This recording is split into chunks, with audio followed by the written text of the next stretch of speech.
नमस्कार मित्रांनो, आपल्या सगळ्यांचं हार्दिक स्वागत आहे आपल्या आवडत्या कार्यक्रमात ज्याचं नाव आहे आरोग्य संपदा। मी डॉक्टर निखिल हरेंद्र शासने आपल्या सगळ्यांचं हार्दिक स्वागत करतो। कार्यक्रमाचा शुभारंभ करूया आपण श्री संत नामदेव महाराजांच्या एका अभंगाने। अभंग असा आहे, वेदाचे महिमान जनी जनार्दन आणिक वचन तेथे नाही भूतदया धरा भक्तिभावे करा भजन हरिहरा वेद सांगे। बोला पंढरीनाथ महाराज की जय। बरोबर मित्रांनो, मी कोणीतरी आहे पेक्षा मी कोणाचा तरी आहे, मी हरीचा दास आहे, मी हरीचा सेवक आहे, किंवा जो भाव आहे जनामध्ये किंवा लोकांमध्ये आपण हरीला पाहणं हा भाव जास्त हितकारक आहे। त्याच्यामुळे अखंड तुमचं जे नामस्मरण चालू आहे, हरीचं कीर्तन भजन सुरू आहे, ते अखंड तसंच सुरू ठेवा। आणि मित्रांनो, अभंगाची सुरुवात वेद या शब्दाने झालेली आहे। तर आपले जे जाणकार मित्र आहेत त्यांनी आजचा विषय ओळखलाच असेल। आजचा आपण विषय पाहूया।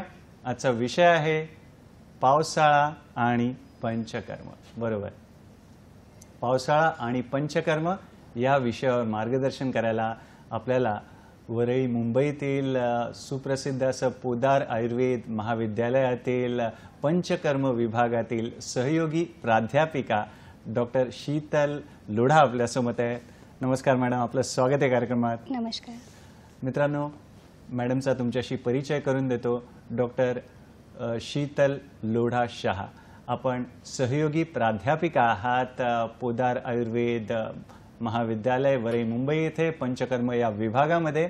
मॅडमच्या शिक्षणाविषयी सांगायचं झालं तर मॅडमने BAMS शासकीय आयुर्वेद महाविद्यालय नांदेड येथून केलं। पुढे मॅडमने MD केलेलं आहे श्री आयुर्वेद महाविद्यालय नागपूर येथून केलेलं आहे।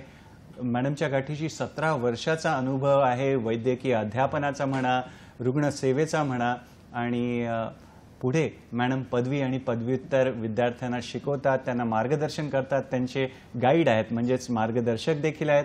मॅडमने राष्ट्रीय आणि आंतरराष्ट्रीय पातळीवर अनेक शोधनिबंध प्रकाशित केलेले आहेत। वेगवेगळ्या व्यासपीठावर आरोग्याच्या वेगवेगळ्या विषयांवर मॅडम जनजागृतीपर व्याख्यान देत असतात। असे बहुगुणी असे आजचे डॉक्टर आपल्याला लाभलेले आहेत। तर शुभस्य शीघ्रम कार्यक्रमाचा श्रीगणेश करूया। पुन्हा एकदा स्वागत करतो मॅडम। आणि पहिला प्रश्न असा असेल की ऋतुचर्या म्हणजे काय ते आम्हाला सांगा।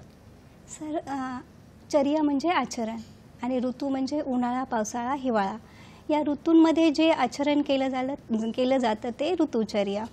आयुर्वेदाचा मूळ उद्देशच आहे की स्वस्थस्य स्वास्थ्यरक्षणम आणि आतुरस्य विकारप्रशमनम।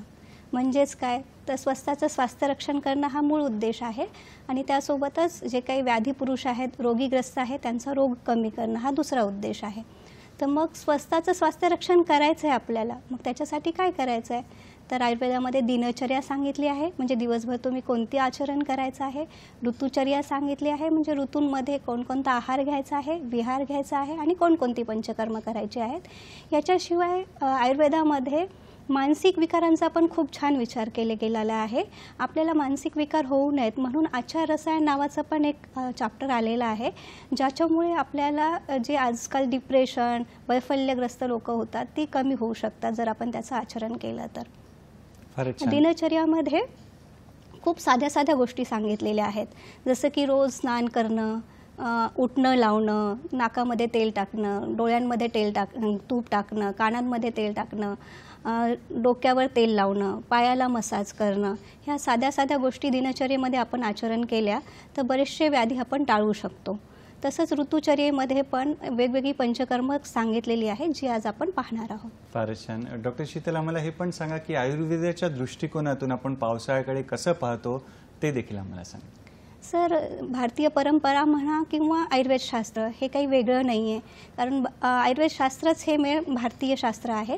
तर याच्यामध्ये जसं आपल्याकडे एक संवत्सर, एक वर्ष मानलं जातं, आणि एका वर्षामध्ये 12 मास आलेले असतात, 12 महिने आलेले असतात, जसं चैत्र, वैशाख, ज्येष्ठ, आषाढ, श्रावण, भाद्रपद, अश्विन, कार्तिक, मार्गशीर्ष, पौष। तर या महिन्यांमध्ये दोन महिन्यांचे एक ऋतू केलेले आहेत, आणि या ऋतूंमध्ये मग या ऋतूंचे परत 2 आयन केलेले आहेत, जसं दक्षिणायन आणि उत्तरायन। या आयनांचं वैशिष्ट्य काय आहे तर उत्तरायण जे काही आहे याच्यामध्ये पृथ्वी तलावरचे जे काही मनुष्य प्राणी आहेत यांची शक्ती कमी कमी होत जाते आणि दक्षिणायनमध्ये हीच शक्ती जी आहे ती हळूहळू वाढत असते. तर त्या दृष्टीने आपल्याला आपला आहार विहार आणि आचरण पंचकर्म करायचं असतं. जसं की दक्षिणायनमध्ये वर्षा ऋतू हा पहिला आलेला आहे. वर्षा शरद हेमंत हे दक्षिणायनमध्ये येतात आणि शिशिर वसंत ग्रीष्म हे उत्तरायणमध्ये येतात. तर दक्षिणायन ज्याच्यामध्ये आपल्या शरीराची शक्ती वाढणार आहे त्याच्यातला पहिला ऋतू जो आहे तो वर्षा ऋतू आहे. म्हणजे वर्षा ऋतूपासून जर आपण सुरुवात केली तर वर्षा शरद आणि हेमंत या ऋतूमध्ये आपली शक्ती हळूहळू हळूहळू आपल्याला वाढवायची आहे. फारच छान. म्हणजे आपली शक्ती वाढण्याचा काळ आहे वर्षा काळ. पावसाळा सुरू होतोय तर वर्षा काळाविषयी वर्षा ऋतुचर्येविषयी मॅडम अजून सविस्तर आम्हाला सांगा. सर कोणतंही शास्त्र जे आहे ते मूळ सिद्धांतावर अवलंबून आहे. आयुर्वेद शास्त्राचा मूळ सिद्धांत आहे त्रिदोष वात पित्त आणि कफ. यावरच आपल्या शरीरातली सर्व कर्मे होत असतात, सर्व प्रक्रिया होत असतात. जसं सांगितलेलं आहे पित्तम अपंगो कफम पंगू पंगवो मलधातवाहा वायुना यत्र नियंते तत्र गच्छन्ति मेघवत. म्हणजे की वारा जसा ढगांना जिथे जिथे घेऊन जातो तिथे तिथे पाऊस पडत असतो. त्या पद्धतीने पित्त आणि कफ किंवा मल हे पंगू आहेत ते वात दोष त्यांना जिथे जिथे घेऊन जातो तिथे तिथे ते दोष शरीरात जातात आणि तिथे तिथे व्याधी निर्मिती करतात. त्याच्यामुळे वात हा एक प्रधान दोष आहे आणि वातदोषाची चिकित्सा जी काही आहे ती आपल्याला पावसाळ्यात करायची असते. याला कारण म्हणजे ग्रीष्म ऋतूमध्ये जो आहे तो वाताचा संचय झालेला असतो आणि वर्षा ऋतूमध्ये हा प्रकोप झालेला असतो आणि प्रकोपित दोष हे बाहेर काढायचे असतात हा एक सिद्धांत आहे. त्याच्यामुळे जर आपल्याला वातदोषाची चिकित्सा करायची आहे आणि पुढील वर्षभर जर आपल्याला वातव्याधी व्हायचे नको असतील आपल्याला नको असतील तर वर्षा ऋतूमध्ये त्या वाताची चिकित्सा करण्यासाठी आपल्याकडे भरपूर वेळ आहे. भरपूर पंचकर्म आपण करू शकतो. दुसरी गोष्ट अशी की सर वर्षा ऋतूमध्ये पित्ताचा चय पण असतो आणि पित्ताचा जो चय असतो तो आपण साधारणतः असा पाहू शकतो की आपल्याला अजीर्ण होतं पावसाळ्यामध्ये, भूक कमी लागते, काही खाल्लं की जळजळ होतं, आंबट पाणी येतं, आंबट ढेकर येतात, पोटात जडपणा वाटतो, कधी कधी पोट साफ होत नाही. ह्या सगळ्या आपल्याला गोष्टी दिसतात. तर तो का असतो तर पित्ताचा चय झालेला असतो. आणि तिसरी महत्त्वाची गोष्ट असते की अग्निमंद झालेला असतो. रोगः सर्वे अपि मंदग्नो हा एक सिद्धांत आहे की मूळतः सगळे रोग जे काही आहेत ते अग्निमंद असल्यामुळे होतात. तर त्याच्यामुळे जर समजा आपल्याला रोग नाहीसे करायचे असतील तर आधी अग्नी ठीक करावा लागेल आणि तो अग्नी कसा ठीक करतो आपण तर आहाराद्वारे ठीक करतो आणि औषधींद्वारे ठीक करतो. पण मुख्य चिकित्सा आपली पहिली आहाराची असते आणि नंतर मग आपण औषधींची चिकित्सा करतो. फारच छान. डॉक्टर शीतल यांनी आपल्याला दाखवायला काही महत्त्वपूर्ण स्लाइड्स देखील आणलेल्या आहेत. तर जरूर तुम्ही मोबाईलमध्ये फोटो त्याचे घ्या किंवा वही पेन घेऊन लिहून घ्या आणि त्याविषयी मॅडम अजून आपल्याला माहिती देत आहेत. मॅडम तुम्ही आहाराचा विषय काढला तर पावसाळ्यात आमचा आहार कसा असायला पाहिजे त्याविषयी आम्हाला सांगा. नक्कीच सर. पावसाळ्यामध्ये आहार जो काही आहे तो लघु स्निग्ध आणि उष्ण सांगितलेला आहे. लघु स्निग्ध आणि उष्ण. लघु म्हणजे पचायला हलका असा आणि उष्ण म्हणजे आपण गरम गरमच खायचं आहे. म्हणजे आज करून ठेवलं आणि उद्या खाल्लं आहे असं करायचं नाही आहे. गरम गरमच खायचं आहे. तर लघु काय आहे तर लघु जसं आपण म्हणू शकतो की ज्वारी लघु आहे, बाजरी लघु आहे. तांदूळ जर समजा आपण भाजले किंवा जुने तांदूळ असतील तर तेही लघु होतात. जर तुम्ही गव्हाचा वापर करत असाल तर फुलके, पोळीच्या ऐवजी फुलके खा कारण ते आपण गॅसवर भाजतो त्याच्यामुळे ते हलके झालेले असतात, पातळ असतात. वरणामध्ये म्हणजे वरण कोणतं घ्यायचं किंवा डाळ कोणती घ्यायची तर मुगाची डाळ एकदम लघु आहे. मटकी घेऊ शकता, मसूर घेऊ शकता, असं बदलून बदलून तुम्ही वापरू शकता. भाज्यांमध्ये सांगितलं तर फळभाज्या आपण सगळ्या प्रकारच्या भाज्या वापरू शकतात. फळभाज्या कोणत्या तर दोडकी, कारले, विविध प्रकारच्या शेंगा, पडवळ ह्या सगळ्या फळभाज्या आहेत त्या आपण वापरू शकतो. पालेभाज्यांचा विचार मात्र आयुर्वेदामध्ये सांगितला आहे की पावसाळ्यामध्ये पालेभाज्या वापरू नयेत कारण त्या आम्लविपाकी असतात. पचनाला त्या पचन होत असताना त्या आम्लविपाक तयार करतात त्याच्यामुळे ॲसिडिटी वाढते. त्याच्यामुळे पालेभाज्या पावसाळ्यात घ्यायच्या नाहीत सहसा. नंतरचा प्रश्न आहे की स्निग्ध कसं करायचं आहाराला. तर स्निग्ध आपण करतोच. भारतीय चिकित्सा पद्धती म्हणा किंवा आहार पद्धतीमध्ये आपण गोष्टी स्निग्ध करूनच घेतो. साधीशी गोष्ट की आपण तेल टाकतो, त्याच्यामध्ये मोहरी टाकतो, जिरे टाकतो, आलं, लसूण, हिंग आपल्या आवडीनुसार टाकतो आणि त्याच्यानंतर मग कोणतीही भाजी किंवा वरण त्याच्यामध्ये फोडणी देतो. तर हे जे काही आहे हे स्निग्ध करणं आहे.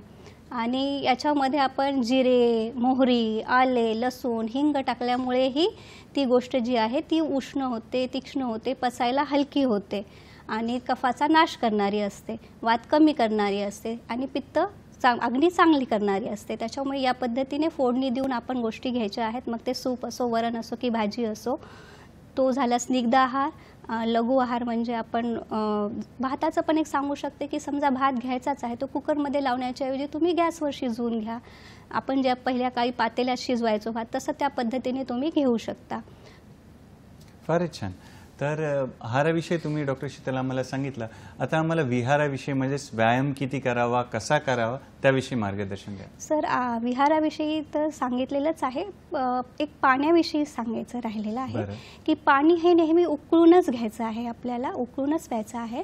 आणि सेकंड गोष्ट अशी आहे की आयुर्वेदामध्ये एक सिद्ध जल म्हणून एक संकल्पना आलेली आहे की ज्यांचं अग्नी ठीक नाही आहे, ज्यांना पावसाळ्यात बरेच पचनाचे त्रास होतात, त्यांच्यासाठी आम्ही 1 लिटर किंवा 2 लिटर त्याची जेवढी क्षमता आहे दिवसभर पाणी घेण्याची ते पाणी उकळायला सांगतो.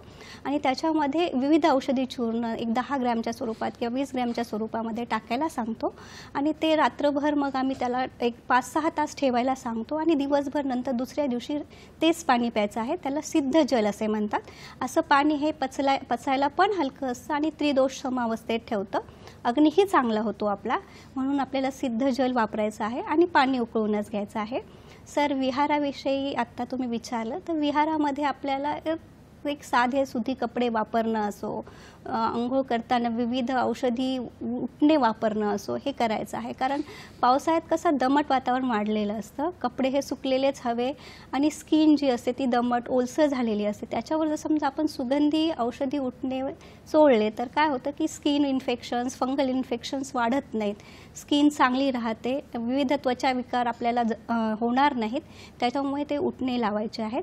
व्यायामाच्या बाबतीत सांगायचं झालं तर वर्षा ऋतूमध्ये हा व्यायाम नाही करायला सांगितलेला आहे, पण हा काही अंशी खरं आहे. कारण व्यायामाचं जे काही आहे ते समजा आजारी व्यक्ती आहेत किंवा वृद्ध आहेत किंवा ज्यांना गुडघेदुखी, कंबरदुखी, मानदुखी अशा विविध सांध्यांचे आजार आहेत त्यांच्यासाठी ठीक आहे की व्यायाम नका करू, फक्त स्ट्रेचिंग करा.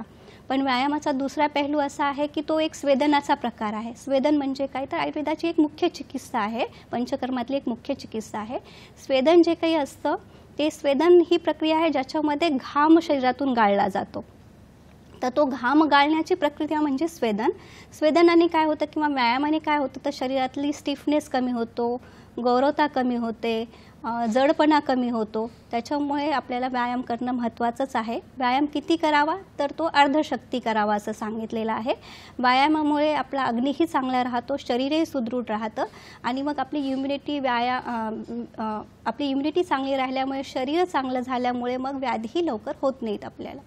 फारच छान. मित्रांनो, पावसाळ्याविषयी चर्चा सुरू आहे आणि आहार मॅडमनी लघु आणि गरमागरम घ्यायला सांगितलं आहे आणि व्यायाम जो आहे ते जो आहे अर्धशक्तीने करायचा आहे.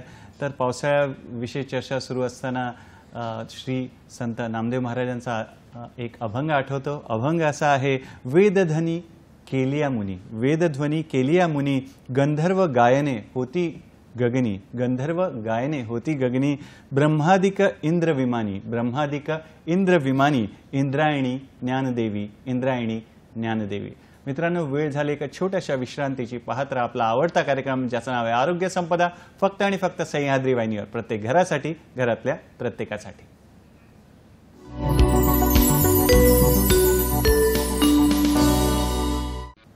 विश्रांतीनंतर पुन्हा एकदा आपलं स्वागत आहे आपल्या आवडत्या कार्यक्रमात ज्याचं नाव आहे आरोग्य संपदा. आणि आज आपली चर्चा सुरू आहे पावसाळा आणि पंचकर्म या विषयावर. आणि या विषयावर मार्गदर्शन करायला मुंबईतील सुप्रसिद्ध असं पोदार आयुर्वेद महाविद्यालयातील सहयोगी प्राध्यापिका डॉक्टर शीतल आपल्यासोबत आहेत. त्यांच्याकडून अजून जाणून घेऊया. मॅडम, पंचकर्म म्हणजे नक्की काय ते आम्हाला सांगा. जनमानसात आयुर्वेदाबद्दल एक विश्वास रुजू आहे की आयुर्वेद हे मुळापासून व्याधी कमी करतं आणि हा विश्वास सार्थ ठरवतं पंचकर्म. आयुर्वेदामध्ये वेगवेगळ्या शाखा आहेत. जसं मॉडर्नमध्ये मेडिसिन, पेडियाट्रिक्स असं शाखा आहेत, तसं आयुर्वेदात पण भरपूर शाखा आहेत. या प्रत्येक शाखेमध्ये आपण पंचकर्म करतो. म्हणजे एक टूल आहे असं समजून घ्या तुम्ही पंचकर्म. पंचकर्म म्हणजे 5 आणि कर्म म्हणजे आपले वेगवेगळ्या क्रिया. पण पंचकर्मामध्ये फक्त 5च क्रिया आहेत अशातली काहीच गोष्ट नाही आहे. मूळतः पंचकर्म जे आहे ते शोधन आहे. शोधन म्हणजे शरीराला शोधन, क्लिन्झिंग प्रोसेस आहे. पण फक्त शोधनच आहे असंही नाही आहे. तर ते शरीरामध्ये वजनही वाढवतं म्हणजे ब्रहणचिकित्साही करतं. त्याचप्रमाणे शमन म्हणजे व्याधीही कमी करतं अशी ही चिकित्सा आहे. पंचकर्मामध्ये स्नेहन एक उपक्रम आहे जो पूर्वकर्म म्हणून, प्री ऑपरेटिव्ह म्हणून पण केला जातो. जसं की शोधन, आपल्याला वमन विरेचन करायचं आहे त्याआधी पण आपण ते करतो किंवा मुख्य चिकित्सा म्हणूनही करतो. दुसरं आहे ते स्वेदन आहे, ज्याच्यामध्ये या शरीरामध्ये घामाची निर्मिती करतात, स्वेदाची निर्मिती करतात. स्वेदन जे आहे ते पण आपण प्री ऑपरेटिव्ह पूर्वकर्म म्हणूनही करतो, मेन शोधन प्रोसिजर्स ज्या काही आहेत वमन विरेचनाला. आणि तिसरी जी आणि प्रधान चिकित्सा म्हणूनही करतो. तिसरं जे कर्म आहे किंवा मुख्य शोधन प्रक्रिया आहे जी वमन, ज्याच्यामध्ये काय करतो आपण रुग्णाला विविध औषधी देतो आणि त्याच्याद्वारे एक उलटी करवतो, ज्याच्यामुळे कफ, पित्त दोष शरीराच्या बाहेर निघून जातात. मेनली हा कफावरचा आजार आहे आणि जो वसंत ऋतूमध्ये आपण प्रामुख्याने करतो स्वस्थ मनुष्यासाठी. ज्यांना व्याधी आहे, रोग आहेत, त्यांना आपण 12 महिन्यातून कधीही करू शकतो, जेव्हा तशी अवस्था असेल तसं. डॉक्टर ते ठरवतात की त्या रुग्णाची कधी अवस्था आणि त्याच्यानुसार वमन देतात. नंतरचा जो उपक्रम आहे तो आहे विरेचन. विरेचनामध्ये पण विविध औषधी रुग्णाला दिल्या जातात आणि लूज मोशन्स करवल्या जातात. जेव्हा आपल्याला अतिसार होतो किंवा लूज मोशन होतो तेव्हा एखादं दुसरं मोशन झालं तरी आपल्याला विकनेस येतो, डिहायड्रेशन होऊन जातो, आपण पूर्णतः गळून जातो. पण ही एक अशी प्रोसिजर आहे की रुग्ण एन्जॉय करतो, म्हणजे की जसे जसे मोशन्स होत आहेत रुग्णाला एकदम फ्रेश वाटतंय, हलकं वाटतंय आणि छान वाटतंय. तर याच्यामध्ये एक 10 ते 30 सुद्धा रुग्णाला मोशन्स होतात, तरीही रुग्ण एकदम स्टेबल आणि छान असतो. नंतरची जी प्रोसिजर आहे ती बस्ती. बस्तीमध्ये आपण मार्ग जो असतो आपण तो गुद हा मार्ग असतो सर, आणि त्याच्याद्वारे विविध औषधी काढे, औषधी तेल, घृत म्हणजे तूप हे आपण गुद मार्गाद्वारे मध्ये सोडतो. ही वातावरची मेन चिकित्सा आहे, आपण पुढे डिटेलमध्ये पाहणारच आहोत ते. नंतर जी काही आहे नस्य, याच्यामध्ये विविध औषधी तेल, तूप नाकामध्ये टाकले जातात, त्याला नस्य असे म्हणतात. आणि 5वी जी प्रोसिजर आहे ती आहे रक्तमोक्षणाची. त्याला रक्तमोक्षण आपण बऱ्याचदा ब्लड डोनेशन करतो, त्या पद्धतीमध्ये एक ती प्रक्रिया तुम्ही समजू शकता. त्याच्यामध्ये एक बऱ्याच लोकांनी ऐकलं असेल एक लीच थेरपी, जलोकावचरण पण असतं, ज्याच्यामध्ये रुग्णाला लीच लावली जाते आणि त्याच्यातलं जे अशुद्ध रक्त ते बाहेर काढलं जातं. किंवा कपिंगही केली जाते, ड्राय कपिंग, वेट कपिंग अशी कपिंगही केली जाते. रुग्णाला कोणता त्रास आहे, कोणत्या अवयवामध्ये आहे, अवस्था कोणती आहे, दोष कोणते आहेत, त्यानुसार ठरवलं जातं की रक्तमोक्षणाचा कोणता प्रकार करायचा आहे. तर सर पंचकर्म हे असं पूर्ण शोधन प्रक्रिया आहे. त्याच पद्धतीने जर समजा रुग्णाचं दोषाचं शमन करायचं असेल, व्याधी कमी करायचं असेल, तर तशाही विविध बस्ती आहेत, विविध नस्य आहेत. फारच छान मॅडम. या वेळेवर आपल्याला एक फोन आलेला आहे, विरारहून फोन आहे, विनया परब यांचा फोन आहे. नमस्कार विनयाजी, आपलं स्वागत आहे कार्यक्रमात. आपला प्रश्न विचारा. नमस्कार सर, माझा प्रश्न असा आहे की पावसाळ्यामध्ये केसांची निगा कशी राखावी, कारण केस भिजतात वगैरे, आणि केस वाढीसाठी पंचकर्मामध्ये एखादं तेल वगैरे असेल तर सुचवा. फारच सुंदर असा प्रश्न आहे, केसांच्या निगडीत प्रश्न आहे, तर काय सांगणार मॅडम? धन्यवाद विनया प्रश्न विचारल्याबद्दल. विनया, एक गोष्ट महत्त्वाची की पावसाळ्यात जर समजा निगा करायची असेल तर सगळ्यात महत्त्वाचं केस ओले ठेवू नयेत, कारण त्याच्यामुळे मग सर्दीसारखे, डोकेदुखीसारखे त्रास होतात. पंचकर्मात तुम्ही विचार केला तर आपण शिरोधारा करू शकतो. जर समजा तुम्हाला हॉस्पिटलमध्ये येणं जाणं शक्य नसेल तर घरच्या घरी शिरो अभ्यंग, शिरोपिछूही तुम्ही करू शकता. तुम्ही एखाद दिवशी हॉस्पिटलमध्ये व्हिजिट दिली तर तुम्हाला डॉक्टर शिकवून देतात ते घरच्या घरी कसं करायचं आणि तुम्ही त्या पद्धतीने करू शकता. बाजारामध्ये विविध तेलं उपलब्ध आहेत, पण सगळ्यात बेस्ट आपलं खोबऱ्याचं साधं तेलही जरी तुम्ही वापरलं, फक्त ते वापरताना थोडं गरम करून वापरायचं आहे आणि केसांच्या मुळाशी हळूहळू सर्क्युलर मॅनरमध्ये आपल्याला मसाज करायचा आहे. त्याच्यानंतर जर समजा केस खूपच गळत असतील तर गरम पाण्यामध्ये टॉवेल बुडवून त्याची एक स्टीम घेऊ शकता तुम्ही केसांना. नंतर केसांसाठी मुख्यतः पंचकर्म म्हटलं तर नस्य होऊ शकतो आणि एक पंचतिक्त क्षीरबस्ती नावाचा एक प्रकार असतो की मूळतः केसांच्या बाबतीत आहे असं आहे, सिद्धांत आहे की केस जे काही आहे ते अस्थिधातू जो आहे आपल्याकडे त्याचा मल आहे, त्याच्यामुळे त्याच्याशी संबंधित जर समजा आपण पंचतिक्त क्षीरबस्ती घेतली तर आपलं केस गळण्याचं प्रमाण कमी होऊ शकतं, केस वाढीला लागू शकतात, नस्याने पण केस पांढरे होण्याचे कमी होऊ शकतात. फारच छान. पुढे एक पण आपल्याला अजून एक फोन आलेला आहे, अमरावतीहून फोन आहे, मुरलीधर पाटणे यांचा फोन आहे. पाहूया त्यांचा प्रश्न काय. नमस्कार मुरलीधर, आपलं स्वागत या कार्यक्रमात. आपला प्रश्न विचारा. नमस्कार सर, शास्त्री सर. हा, मला मॅडम सोबत एक प्रश्न विचारायचा होता की वायू आणि पित्त हे याचा दोष कमी करणारी भूनिंबादी काढा जो येतो तो 12 महिने घेतला तर चालते का? बरं. काढा मॅडम, काही विचारायचं आहे अजून? येस. नमस्कार मुरलीधर सर. धन्यवाद आपल्या प्रश्नासाठी. भूनिंबादी काढा जो काही आहे ना सर, तो आपण वर्षभर घेऊ शकतो. याच्यानुसार भूनिंबादी काढा जो आहे तो आपल्या पित्तातला द्रवगुण कमी करतो. ठीक आहे, तर वर्षा ऋतूमध्ये आपण वापरू शकतो किंवा हिवाळ्यात वापरू शकतो. उन्हाळ्यामध्ये आपल्या पित्तातला द्रवगुण ऑलरेडी कमी झालेला असतो, त्याच्यामुळे ते 12 महिने वापरण्यापेक्षा एक 56 डेजचं सायकल असतं. तर त्या पद्धतीने तुम्ही जर भूनिंबादी काढा घेतला, तो भोजनपूर्व घ्यायचा, भोजन नंतर घ्यायचा हाही ठरवावं लागेल. तो पाण्यात मिसळून घ्यायचा, पाण्यात न मिसळता घ्यायचा हेही ठरवायचं असतं. तर त्याच्यामुळे तुमची अवस्था आणि तुम्हाला काय त्रास आहे हे बघून आपल्याला ते ठरवायचं असतं. पण कोणतेही औषध हे पूर्ण वर्षभर वगैरे घेणं तितकंसं हितकर नाही आहे. फारच छान. मित्रांनो, तुम्ही असेच फोन करून आजच्या विषयाशी निगडीत प्रश्न विचारा, जेणेकरून आपल्याला मॅडमकडून जास्तीत जास्त माहिती घेता येईल, जास्तीत जास्त ज्ञान घेता येईल. मॅडम, तुम्ही पंचकर्मामध्ये वेगवेगळे कुठली कर्म आहेत ती आम्हाला सांगितली. पावसाळ्यात याच्यामध्ये आपण कुठली पंचकर्म करतो त्याविषयी सांगा. सर, जसं आपण आत्ता पाहिलं आहे की पंचकर्म भरपूर आहेत, असंख्य अशी पंचकर्म आहेत. पण त्यातल्या त्यात उद्वर्तन, अभ्यंग, स्वेदन, बस्ती, विरेचन आणि स्नेहपान ही महत्त्वाची पंचकर्म आहे, जी आपण स्वस्थ पुरुषाला सुद्धा वापरतो की वर्षभर त्याला नंतर व्याधी होऊ नये किंवा व्याधींचा त्रास होऊ नये म्हणून ही पंचकर्म आपण करतो.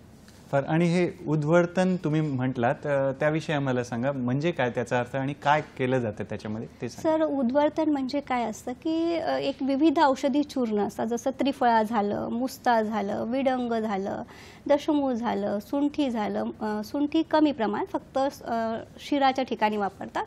मुस्ता झालं किंवा औषधी काही वनस्पती आहेत किंवा मग सुगंधी द्रव्ये आहेत, ही याची चूर्ण एकदम बारीक स्वरूपात घेतली जातात आणि ती त्वचेवर रगडली जातात.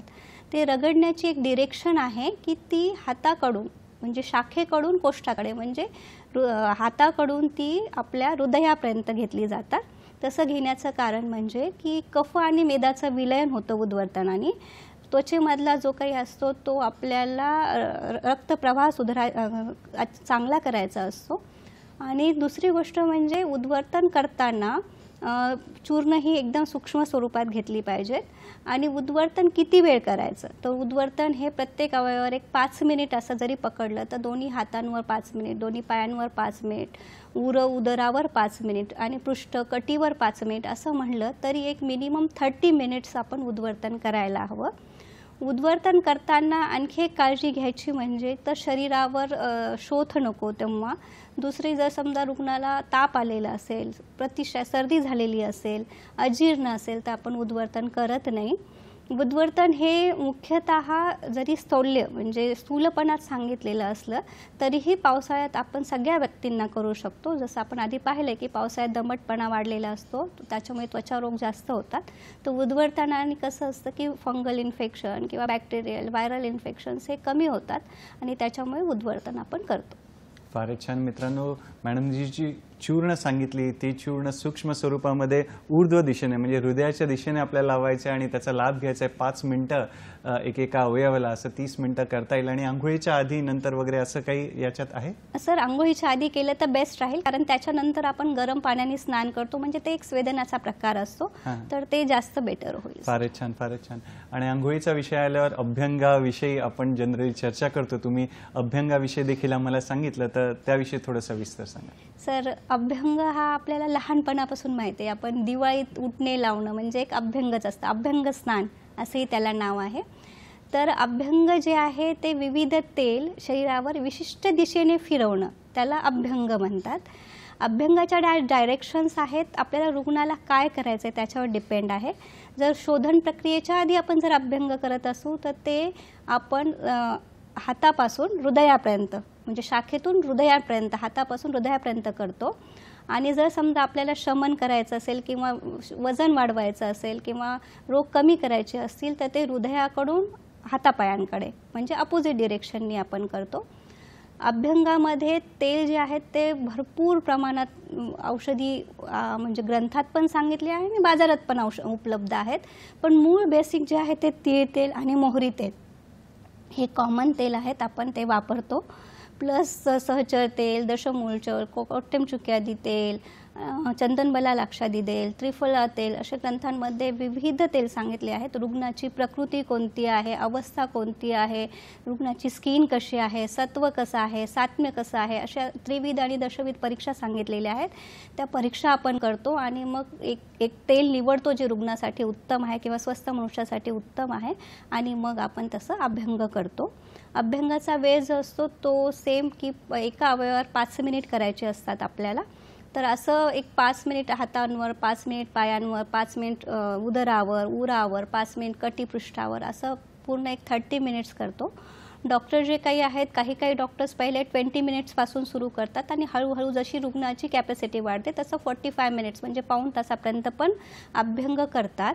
अभ्यंग करताना फक्त 2-3 गोष्टी लक्षात ठेवायच्या आहेत की अभ्यंग आपल्याला ताप आलेला असेल तर अभ्यंग करायचा नाही आहे, अजीर्ण झालेलं असेल तर आपल्याला अभ्यंग करायचं नाही आहे. अभ्यंगाचा जो काळ आहे तो सकाळचा सांगितलेला आहे आणि अभ्यंगाच्या ज्या डिरेक्शन्स मी एक सांगितले आत्ता की कोणती प्रक्रिया करायची, शोधन करायचं की शमन, पण त्याच्यानंतर पण एक आहे की जेव्हा आपण जॉईंट्सवर करतोय तेव्हा ते सर्क्युलर मॅनरमध्ये अभ्यंग करायचं आहे आपल्याला, किंवा कटीवर करायचं आहे तर ते पण सर्क्युलर मॅनरमध्ये करायचं आहे, उदरावर करायचं तर ते पण सर्क्युलर मॅनरमध्ये करायचं आहे. जशी आपली पेशींची ओरिजिन आणि इन्सर्शन असतं त्याला अनुसरून आपल्याला अभ्यंग केलं जातं. जसं की आपल्याला उदरावरचं जर समजा मेद कमी करायचं आहे तर अँटी क्लॉकवाईज केलं जातं आणि तेच आपल्याला जर समजा उदराच्या मसल्सचं पॉवर वाढवायचं तर क्लॉकवाईज अभ्यंग केलं जातं. फारच छान. म्हणजे वेगवेगळ्या दिशांना पण महत्त्व आहे. मित्रांनो, पंचकर्म विभागातील सहयोगी प्राध्यापिका डॉक्टर शीतल लोढा शहा आपल्यासोबत आहेत. जास्तीत जास्त आपल्याला फायदा करून घ्यायचा आहे. तुमच्या मनातले प्रश्न, पावसाळ्यातील ज्या तक्रारी आहेत, पंचकर्माविषयी काही असेल तर आम्हाला जरूर फोन करून विचारा. मॅडम, मगाशी तुम्ही स्वेदन विषयी हा शब्द उच्चारला, तर स्वेदन विषयी आम्हाला अधिक सांगा. त्यात काय करतात ते सांगा. सर, जसं आधी सांगितलं मी की स्वेदन हे एक पूर्वकर्म पण आहे शोधनाचं आणि एक मेन प्रोसिजर पण आहे. स्वेदन हा एवढा मोठा विषय आहे. स्वेदनाच्या 2 पद्धती आहेत. जसं व्यायामामध्ये सांगितलं की स्वेदन जे आहे ते अग्नी पण आहे, अग्नीच्या संपर्काने केलं जातं आणि अग्नीचा संपर्क नसतानाही शरीरातून आपण जसं व्यायामाद्वारे घाम काढू शकतो तर त्याला अनाग्नी स्वेद पण आहे. अग्निस्वेदाचे प्रचंड प्रकार आहेत. त्याच्यातला आपण रुग्णानुसार एक प्रकार निवडतो. एक्झाम्पल द्यायचं झालं तर आपण बघितलं असेल की हॉस्पिटलमध्ये एक पेटी असते आणि त्याच्यामध्ये औषधी वनस्पतीची वाफ दिलेली असते आणि त्याच्यामध्ये रुग्णाला आपण झोपवतो. त्याला पेटीस्वेद असं म्हणतात. सेकंड थिंग काय करतो, तुम्ही अजून एक चित्र पाहिलेलं असेल की काय करतात, एक कुकर असतं, त्याला एक पाईप लावलेला असतो. त्या कुकरमध्ये औषधी वनस्पतीची वाफ असते, द्रव असतात औषधी वनस्पतीचे आणि त्या पाईपद्वारे वाफेने आपण तो स्वेदन करतो. त्याला म्हणतात नाडीस्वेद. तर नाडीस्वेदामध्ये जी वाफ असते ती औषधी वनस्पतीची वाफ असते. परत आणखी एक प्रकार आहे की तो कोणत्या म्हणजे शरीरावर करतो. जर पूर्ण अंगावर केला तर त्याला सर्वांगस्वेद म्हणतात, एखाद्या अवयवावर केलं तर त्याला एकांगस्वेद म्हणतात. आणखी एक खूप प्रसिद्ध प्रकार असतो तो असतो पत्रपोट्टली स्वेद म्हणतात सर. त्याच्यामध्ये काय करतात की समजा आता चूर्ण, पहिला प्रकार घेऊ चूर्णपोट्टली स्वेद. चूर्णपोट्टली स्वेदमध्ये काय करतो आपण, तर चूर्ण जी असतात विविध औषधी वनस्पतीची चूर्ण ती थोडी गरम करतो, ती कॉटनचा कपडा घेतो, त्याच्यामध्ये ते ठेवतो, त्याची पोट्टली बांधतो आणि विविध काढे तेल याच्यामध्ये बुडून त्याचा पूर्ण अंगावर सेक केला जातो. दुसरा जो प्रकार असतो तो असतो कल्कपोट्टली किंवा पत्रपोट्टली स्वेद. त्याच्यामध्ये जशी पानं झाली, शिगरू म्हणजे आपली शेवग्याची पानं झाली, एरंडाची पानं झाली किंवा अर्काची पानं झाली, ही पानं काय करतो आपण बारीक करतो, त्याला तेल, लसूण याची वेगवेगळ्या औषधी वनस्पती टाकून त्याला फोडणीसारखं थोडंसं शिजवतो भाजीसारखं. मग एक कॉटनचा कपडा घेतो, त्याच्यामध्ये तो गोळा ठेवतो, त्याची पोट्टली बांधतो आणि मग विविध काड्यांमध्ये, तेलांमध्ये बुडवून त्याचा सगळ्या अंगाला स्वेद करतो. त्याला पत्रपोट्टली स्वेद किंवा कल्कपोट्टली स्वेद म्हणतात. तिसरा जो प्रकार आहे तो षष्ठी-शालिक पिंड स्वेद आहे. षष्ठी-शालिक म्हणजे एक तांदळाचा प्रकार असतो. ते तांदूळ जे असतात ते आपण दुधामध्ये आणि विविध जीवनीय गण वगैरे अशा वनस्पती विविध गण सांगितलेत आयुर्वेदामध्ये. तर त्याच्यामध्ये विविध औषधी वनस्पतींचा समावेश असतो. त्याच्यामध्ये ती आपण शिजवतो, त्याचा एक चांगला खिरीसारखा गोळा बनवतो आणि पोट्टलीमध्ये ठेवून त्याची परत पोट्टली बांधून कपड्यामध्ये ठेवून त्याची पोट्टली बांधतो आणि मग विविध दुधामध्ये, काड्यांमध्ये त्याला आपण बुडवून पूर्ण अंगावर सेक केला जातो. चौथा जो प्रकार आहे तो वालुका पोट्टली स्वेद आहे. वालुका पोट्टली स्वेद म्हणजे आपली साधीशी मोठी थोडीशी वाळू घ्यायची, त्याला गरम करायचं, कॉटनच्या कपड्यामध्ये ठेवायचं, त्याला पोट्टली बांधायची आणि वाळूने शेक करायचा. जेव्हा सगळे सांधे आकडलेले असतात तेव्हा आम्ही सहसा हा वालुका पोट्टली स्वेद रुग्णाला घरच्या घरी सुद्धा करायला सांगू शकतो. नंतरचा प्रकार आहे तो अवगाह स्वेद. ही एक टब असतो आणि त्याच्यामध्ये औषधी काडे भरलेले असतात किंवा तेल भरलेले असतात किंवा दूध भरलेलं असतं औषधी वनस्पतींचं आणि त्याच्यामध्ये रुग्णाला झोपवतो. त्याला अवगाह स्वेद, बाट टब असं म्हणतात. त्याच्यानंतरचा जो प्रकार आहे तो आहे पिशिनशील. एक केरळामधला नाव आहे ते पिशिनशील, की औषधी वनस्पतींचे काढे म्हणा किंवा तेल म्हणा याची सगळ्या अंगावर धारा सोडली जाते. त्याला पिशिनशील किंवा सर्वांगधारा म्हणतात. जर ही धारा आपली क्वाथाची असेल तर त्याला क्वाथधारा म्हणजे काढ्याची असेल तर त्याला क्वाथधारा म्हणतात. जर दुधाची असेल तर त्याला क्षीरधारा म्हणतात. जर ती तेलाची धारा असेल तर त्याला पिशिनशील म्हणतात. अशी वेगवेगळी नावं आहेत आमच्या शास्त्रामध्ये. त्याच्यानंतरचा जो प्रकार आहे तो जर समजा रुग्णाला हे काही शक्य नसेल आणि घरच्या घरी काही करायचं असेल तर आम्ही हेही सांगतो की हीटिंग पॅड असेल घरी तर त्याने शेका किंवा हॉट वॉटर बॅग असेल त्याने शेका. अशी स्वेदनाचे असंख्य प्रकार सर आपण सांगू शकतो. तरीही मी बरीच कमी सांगितलेली आहे, अजून भरपूर प्रकार आहेत. फारच छान मॅडम, एकदम साध्या सोप्या भाषेत आपल्याला समजून सांगतायत की काय पंचकर्म आहे, पावसाळ्यात त्याचा कसा उपयोग करताय. या वळणावर आपल्याला एक फोन आहे, परभणीहून फोन आहे, महेश यांचा फोन आहे. पाहूया त्यांचा प्रश्न काय. नमस्कार महेश, आपलं स्वागत आहे कार्यक्रमात. आपला प्रश्न विचारा. तर माझा प्रश्न असा आहे की जर हल्ली फंगल इन्फेक्शन आहे झालेले, बरं, माझ्या मुलांना वगैरे फंगल इन्फेक्शन व्हायला आणि खाज वगैरे येते, याचा आयुर्वेदिक इलाज वगैरे काय असू शकतो? बरं, कोणाला झालेलं आहे? कोणाला झालेलं आहे, तुम्हाला का कोणाला? हा, मलाच झालेलं आहे स्वतःला. बरं, 10 दिवसापासून. तर आता कालपासून माझ्या म्हणजे जवळपासच्या लोकांना पण होत आहे खाज वगैरे आणि बरं, आयुर्वेदिक इलाज चालेल. तुमचं वय सांगितलं तर बरं होईल. माझं वय 20 आहे सर. 20 आहे. हां, अजून काही विचारायचं मग? नाही. धन्यवाद आपल्या प्रश्नासाठी महेश. थँक्यू महेश, प्रश्न विचारल्याबद्दल. तुमच्या प्रश्नाचा सगळ्यांनाच फायदा होईल. जे काही फंगल इन्फेक्शन झालेलं आहे ते ओलावा राहिल्यामुळे झालेलं आहे, त्याच्यामुळे तो भाग कोरडा ठेवणं खूपच गरजेचं आहे. दुसरं जसं सांगितलं मी की उद्वर्तन हा एक उपचार असू शकतो. सेकंड थिंग, तो जर तुम्ही सांगता की माझ्यामुळेच दुसऱ्यांना होतं तो नक्कीच 100% संसर्गजन्य आहे. तो तुम्ही डॉक्टरांना दाखवणं खूप मस्ट आहे. आणि याच्यावर जर समजा लॉंग टर्म असतात, खूप चिवट असतात, फंगल इन्फेक्शन्स खूप चिवट असतात, त्याच्यासाठी तुम्हाला पुढे शोधन प्रक्रिया जसं की विरेचन वगैरे पण घ्यायला पडेल. आणि सेकंड गोष्ट ही की एक रक्तमोक्षण नावाचं जसं मी सांगितलं होतं की लीच थेरपी पण असते, ती पण तुम्ही करू शकता. फारच छान. मित्रांनो, डॉक्टर शीतल आपल्याला छान मार्गदर्शन करतात. पावसाळ्यातल्या तक्रारी आणि पंचकर्म या विषयावर आपली चर्चा सुरू आहे. वेळ झालेली आहे एका छोट्याशा विश्रांतीची. पाहत राहा आपला आवडता कार्यक्रम ज्याचं नाव आहे आरोग्य संपदा, फक्त आणि फक्त सह्याद्री वाहिनीवर. प्रत्येक घरासाठी, घरातल्या प्रत्येकासाठी.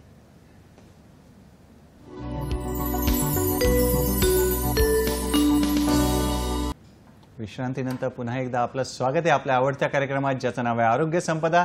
आणि चर्चा सुरू आहे पावसाळ्यातले जे तक्रारी आहे, पावसाळा आणि पंचकर्म याविषयी. सहयोगी प्राध्यापिका पंचकर्म विभागातील डॉक्टर शीतल आपल्यासोबत आहेत, पुदार आयुर्वेद महाविद्यालय वरई मुंबई येथील.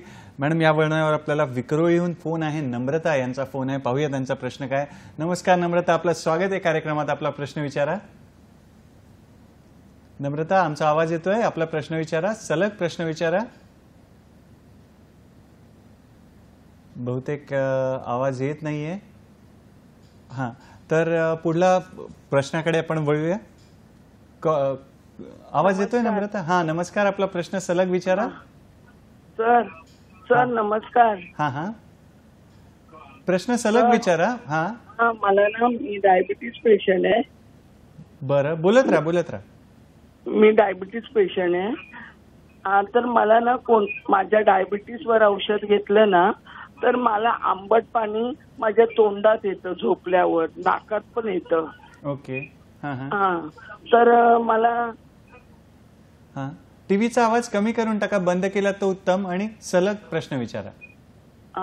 तर मला ना त्या डॉक्टरांकडून पंचकर्म पण करून घ्यायचं आहे, किंवा मला त्यांना विचारायचंय मला असं का होतं, मग त्याच्यावर काय तुमची प्रतिक्रिया आहे, किंवा मी काय करून घेतलं पाहिजे. बरं, नम्रता ताई, तुमचं वय सांगता?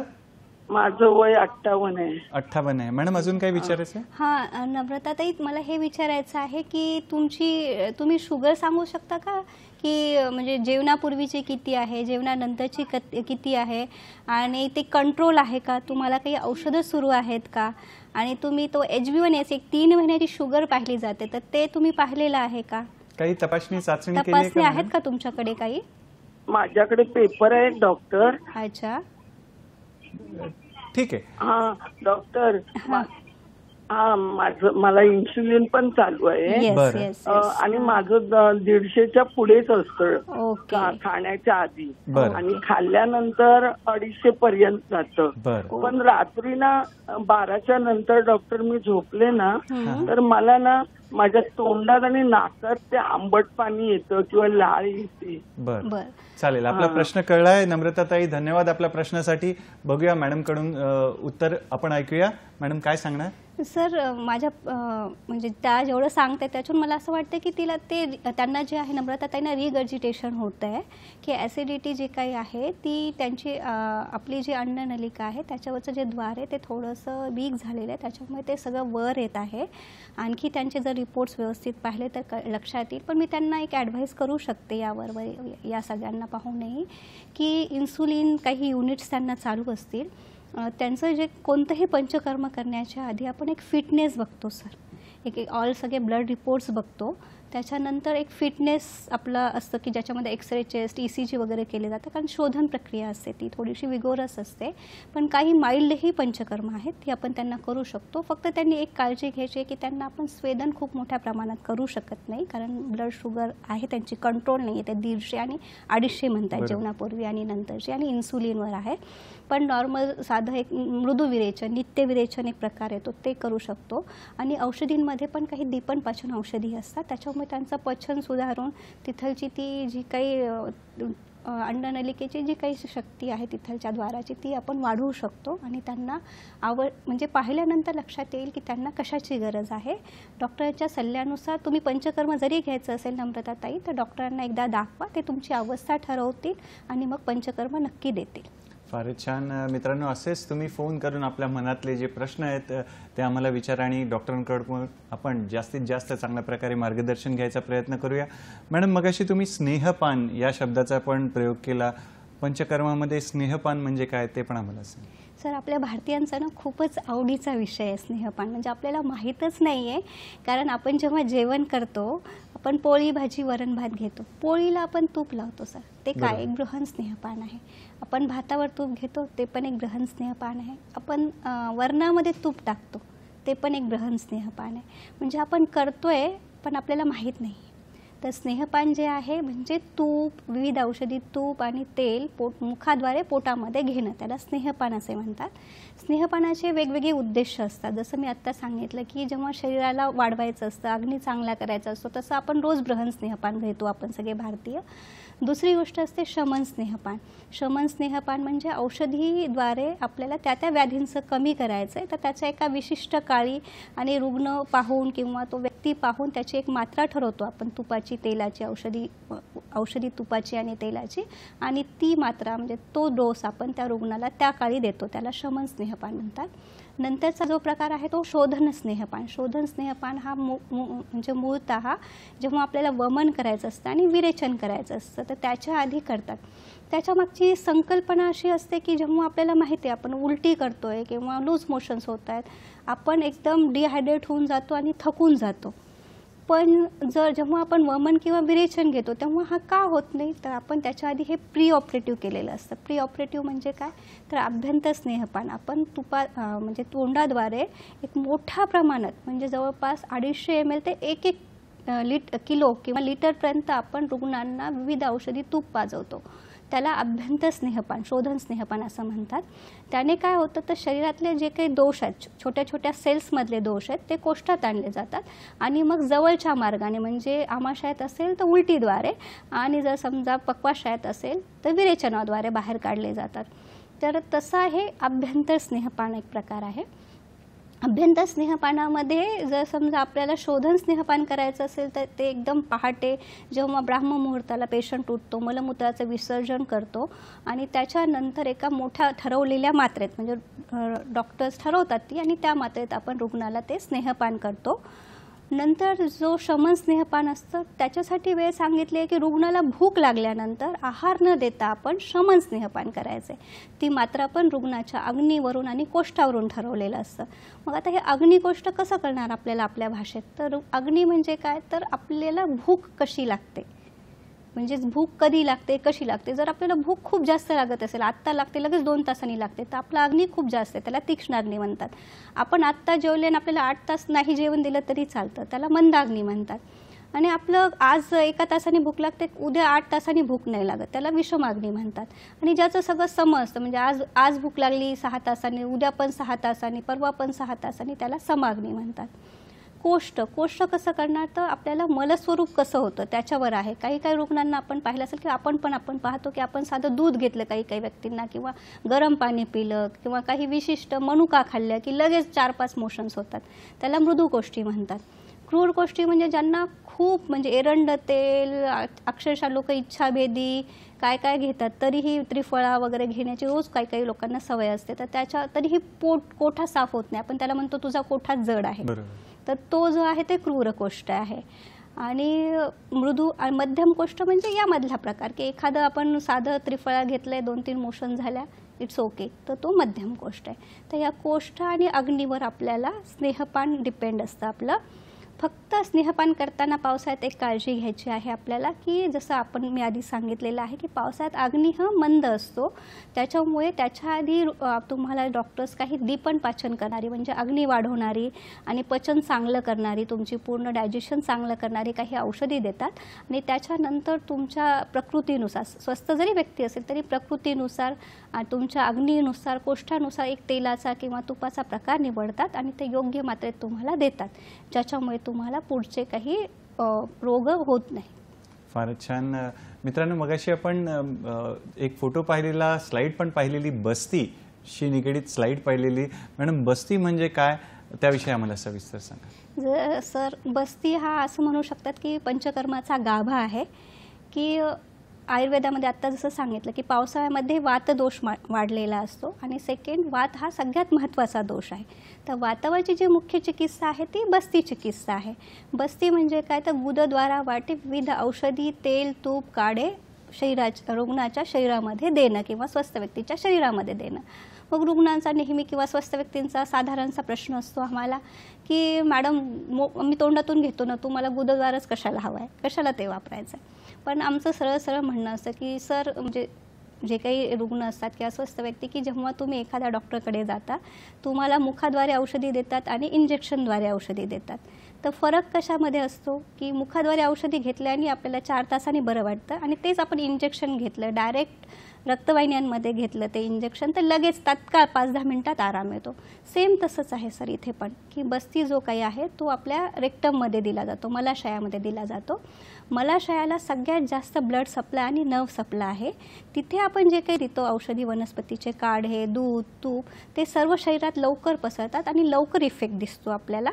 त्याच्यामुळे आपण तो मार्ग निवडलेला आहे. दुसरा, आत्ता सध्या बऱ्याच लोकांना माहिती आहे की गट ब्रेन नावाची एक संकल्पना आलेली आहे सर, की आपल्या ब्रेनमध्ये जेवढे न्यूरॉन्स असतात तेवढेच त्या गटला पण तेवढा सप्लाय असतो. त्याच्यामुळे आपण जेव्हा तिथे एखादे औषधी, वनस्पती, काढे, तूप, तेल देतो तर ते पूर्ण वातनाड्या ज्या काही न्यूरॉन सिस्टीमपर्यंत पोहोचतं आणि आपल्याला लवकरात लवकर त्याचे इफेक्ट्स दिसतात. बस्तीमध्ये प्रकार असंख्य आहेत, पण मूळतः ढोबळमानाने जेव्हा आपण काढ्याची बस्ती देतो त्याला आस्थापन बस्ती किंवा निरूह बस्ती असे म्हणतात. ही सहसा उपाशी पोटी देतो आपण.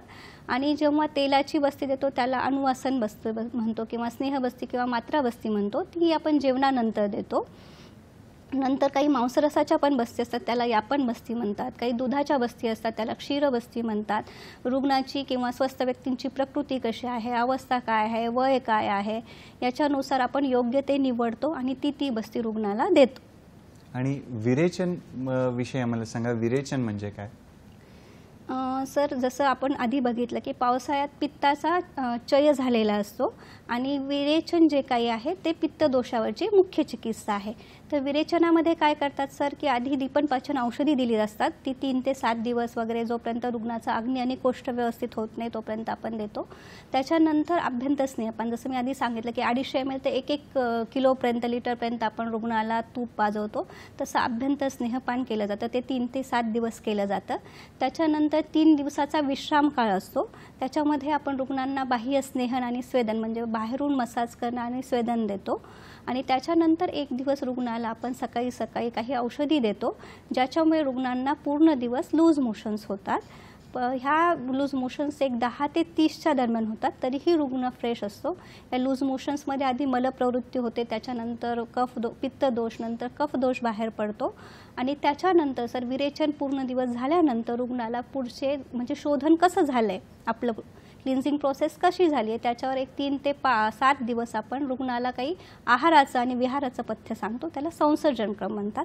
त्याच्यामध्ये पण एक क्रम असतो की आपण संसर्जन क्रम जो असतो तो अग्नी थोडा कमी झालेला असतो शोधनानंतर. म्हणून जसं की आधी आपण फक्त तांदळाची पेस्ट देतो, नंतर मग एक थोडीशी विलेपी म्हणजे खिचडीचा प्रकार देतो. त्याच्यानंतर थोडंसं सूपसारखं डाळीचं, मूग डाळाचं सूप असतं, त्याला युष म्हणतात, ते देतो. जर नॉन व्हेजिटेरियन असेल तर मग मांसरस देतो. आणि जर नसेल घेत तर मग नंतर एक 7व्या दिवशी त्याला आपला नॉर्मल डाएट आपण सुरू करतो. फारच छान. आणि पंचकर्म करताना काही आहाराविषयी, आहार कसा असावा ते आम्हाला सांगा. सर, एक खूप जनरल आणि बेसिक सगळ्यांसाठीच आहे, स्वस्थासाठी पण आणि रोगीसाठी पण, की आपली भूक लागल्याशिवाय सर जेवण नाही करायचं आहे आणि तहान लागल्याशिवाय पाणी नाही प्यायचं. हे बेसिक रूल आहे. दुसरं, जेवताना आपण आमाशयाचे किंवा आपल्या भुकेचे 4 भाग करायचे असतात. 2 भाग हा आहार असतो जो की स्थूल आहार असतो आपला. 1 भाग जो असतो तो द्रव भाग, जसं पाणी, ताक, दूध झालं किंवा मग वरण झालं पातळ, तर ते घ्यायचं आहे. आणि 1 भाग नेहमी खाली ठेवायचा. हे जनरल रूल्स आहेत, ते पंचकर्मात पण लागू होतात. दुसरी गोष्ट की पंचकर्मात आपण साधा आहार जो रोजचा आपला पोळी, भाजी, वरण, भात व्यवस्थित घेऊ शकतो. फक्त तो सांगितल्या पद्धतीने फक्त 2 भाग घ्यायचा, 1 भाग द्रव आणि 1 भाग रिकामा सोडायचा आहे. खाण्यावर खाणं करायचं नाही आहे, अजीर्ण असताना जेवायचं नाही आहे. आहार हा उष्ण घ्यायचा आहे, स्निग्ध घ्यायचा आहे, द्रव घ्यायचा आहे. आणि बेकरीचे जे काही प्रोडक्ट्स आहेत किंवा आंबवलेले पदार्थ आहेत, पिझ्झा, पास्ता, ब्रेड, पाव, हे सगळं टाळायचं आहे सर पंचकर्म असतात. फारच छान. डॉक्टर शीतल, आपल्याकडे फार थोडा वेळ आहे, तर पंचकर्म केल्यानंतर काय पथ्य अपथ्य आहेत त्याची स्लाईड पण बघूया आणि थोडक्यात आम्हाला त्याविषयी सांगा. सर, सगळ्यात महत्त्वाचं पंचकर्म करताना की सगळ्या गोष्टींसाठी ना आपण एक गरम पाणी वापरायचं. पिण्यासाठी पण थोडं कोशणं वापरायचं आहे, आंघोळीसाठी पण गरम पाणी वापरायचं आहे. खूप जोराने बोलायचं नाही आहे, दिवसा झोपायचं नाही आहे, रात्री जागरण करायचं नाही आहे. डायरेक्ट हवेचा संपर्क येईल म्हणजे डायरेक्ट AC मध्ये बसलं आहे किंवा थंड हवेत बसलं आहे असं नाही करायचं आहे. अत्यासन म्हणजे एकाच ठिकाणी, एकाच पोझिशनमध्ये, म्हणजे एकदमच खूप वेळ बसू नये, खूप वेळ उभं राहू नये, हे करायचं नाही आहे. व्यायाम सहसा टाळायचा आहे, व्यवहार टाळायचा आहे. ह्या काही गोष्टी आहेत ज्या सर आपण पाळायला पाहिजे. फारच छान. डॉक्टर शीतल, तुम्ही आपल्या व्यस्त वेळापत्रकातून वेळात वेळ काढून इथे आलात आणि आम्हाला आजच्या विषयावर छान मार्गदर्शन केलं. त्यासाठी दूरदर्शनच्या सह्याद्री वाहिनीतर्फे, आमचे जो आरोग्य संपदाचा संघ आहे त्याच्यातर्फे आणि आमच्या प्रेक्षक मित्रांतर्फे आपले खूप खूप धन्यवाद आणि पुढील वाटचालीसाठी खूप खूप शुभेच्छा. मित्रांनो, आजच्या भागात इथेच आपण रामकृष्ण हरी म्हणूया आणि पुढील भागामध्ये एका नवीन विषयासह आपल्या भेटीला आपण येणारच आहोत, आपल्या आवडत्या कार्यक्रमात, ज्याचं नाव आहे आरोग्य संपदा, फक्त आणि फक्त सह्याद्री वाहिनीवर, प्रत्येक घरासाठी, घरातल्या प्रत्येकासाठी. धन्यवाद. नमस्कार.